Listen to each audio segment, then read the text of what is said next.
দেখুন, বাংলার পুলিশ মানে ব্যর্থতা। আজকে মিনি পাকিস্তান করবে কি করে ফেলেছে, যার কারণে এর পরিস্থিতি সময় না বলছে না কে, আমরা রাষ্ট্রবাদী, আমাদের বলার দরকার কি? আমরা দেখলাম মহেশতলায় একেবারে পুলিশের সামনে তুলসী মঞ্চ ভাঙা হলো, মহিলাদের গায়ে হাত দেওয়া হলো, কিন্তু নীরব পুলিশ। কি বলবেন? দেখুন, বাংলার পুলিশ মানে ব্যর্থতা। কেন বাংলার পুলিশ কি করছেন, দাঁড়িয়ে দেখছেন কেন? বাংলায় পুলিশ কাকে মারছে জানেন?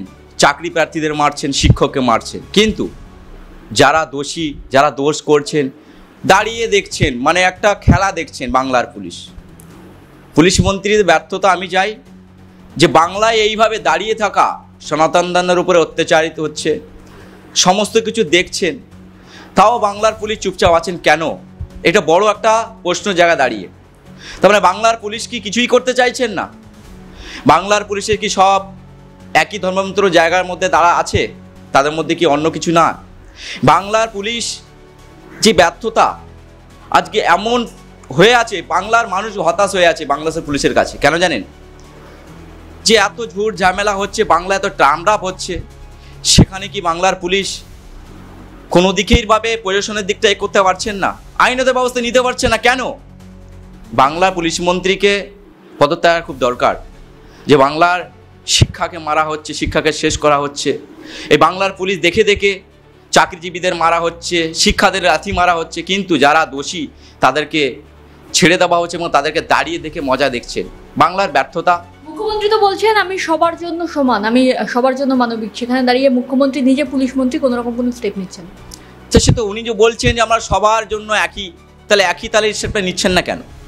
আজকে আমরা দেখলাম তুলসী গাছগুলো তুলে দেওয়া হচ্ছে, তুলসীগুলো ভেঙে দেওয়া হচ্ছে, মন্দিরে আঘাত করা হচ্ছে। কেন এগুলো? তাহলে মমতা ব্যানার্জিকে আমি বলি যে আপনি বলছেন যে না আমি দেখছি, পুলিশ মন্ত্রী হিসাবে আমি দেখব, তাহলে কি দেখছেন? তাহলে এদেরকে আইনত ব্যবস্থা নেওয়া হচ্ছে না কেন? এদেরকে অ্যারেস্ট করা হচ্ছে না কেন? আজকে এমন হবে বা কেন বাংলায়? মহেশতলায় যে ঘটনা ঘটলো দেখে মনে হচ্ছে এক খণ্ড ধুলিয়ান রয়েছে, এক খণ্ড মোথাবাড়ি রয়েছে। কি বলবো?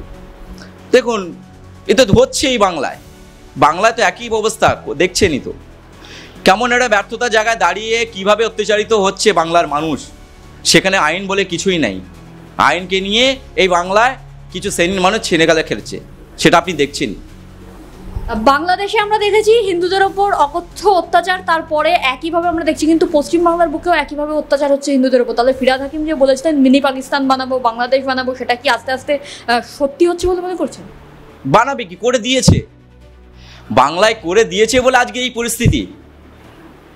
বাংলার পরিস্থিতিটা আপনি দেখুন। আইন যদি সঠিক জায়গা থাকে তাহলে মিনি পাকিস্তানের দরকার নেই।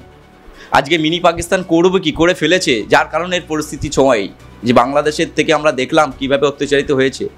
এই পশ্চিম বাংলায় হবারই কথা ছিল, মানে করে ফেলতো কিছু নেতা মন্ত্রী, কিন্তু একমাত্র আমাদের বিরোধী দলনেতা শুভেন্দু অধিকারী মহাশয়ের জন্য করতে পারেননি। কেন? উনি সনাতনীর সকলের পাশে আছেন এবং সঠিক কাজগুলো উনি করে যাচ্ছেন, যার কারণের জন্য এটা করতে পারেননি। অগ্নিমিত্রা পাল বারবারই বলছেন হিন্দু হিন্দু ভাই ভাই। কোথাও গিয়ে কি এবার বিজেপিতে যারা সংখ্যালঘু সেলের আপনারা যারা রয়েছেন তাদের নাম এবার সরতে চলেছে বিজেপির খাতা থেকে? দেখুন, হিন্দু হিন্দু ভাই অবশ্যই ঠিকই বলেছেন, দিদি যেটা বলেছে ঠিকই বলেছে। রাষ্ট্রবাদী যারা মুসলমান আছে, যারা ভারতীয় জনতা পার্টিকে ভালোবাসেন, বিশ্বের মহান নেতা নরেন্দ্র মোদীকে ভালোবাসেন, তারা কোনোদিন বিজেপি থেকে সরবে না। কেন? বলছেন না তো, আপনাদের কথা বলছেন না তো? না বলছে না কে? আমরা রাষ্ট্রবাদী, আমাদের বলার দরকার কি? রাষ্ট্রবাদী মুসলিমদের কথা কিন্তু বলা হচ্ছে না, সংখ্যালঘুদের কথা বলা হচ্ছে না। না, কে বলেছে? আমরা মুসলমান, আমরা বিজেপি করি, যারা দলের সঙ্গে আছে তাদের কোনো সমস্যা নেই। বলার দরকারটা কি এখানে? শুভেন্দু অধিকারী মহাশয় বলেছেন যে হামারে সাথ হাম উনকা সাথ। তো তাহলে এখানে আর কি? এখানে অন্য করে কিছুতে বলতে হবে না যে মুসলমানদেরকে আমরা নেব না বা আমাদের কাছে নেই, ওদের দরকার নেই, তা তো না। তাহলে কি কোথাও গিয়ে শুভেন্দু অধিকারীর কথা আর অগ্নিমিত্রা পালের কথা একেবারে চম্বকের দুই মেরু? একদম। ভারতীয় জনতা পার্টি আমাদের মাথা হচ্ছে শুভেন্দু অধিকারী মহাশয়, অগ্নিমিত্রা পাল দিদি যেটাই বলেছেন সঠিক কথাই বলেছেন। আমাদের অসুবিধে নেই, আমরা রাষ্ট্রবাদী মুসলমান, ভারতীয় জনতা পার্টি করি।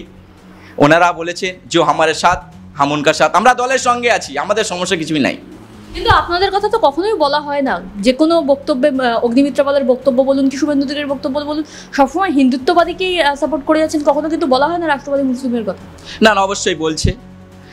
হিন্দুদের সাপোর্ট তো অবশ্যই করতেই হবে, কিন্তু রাষ্ট্রবাদী মুসলমান যারা দলের সঙ্গে আছে, আমরা আছি, আমাদের কথা নিয়ে আবার কি বলার আছে?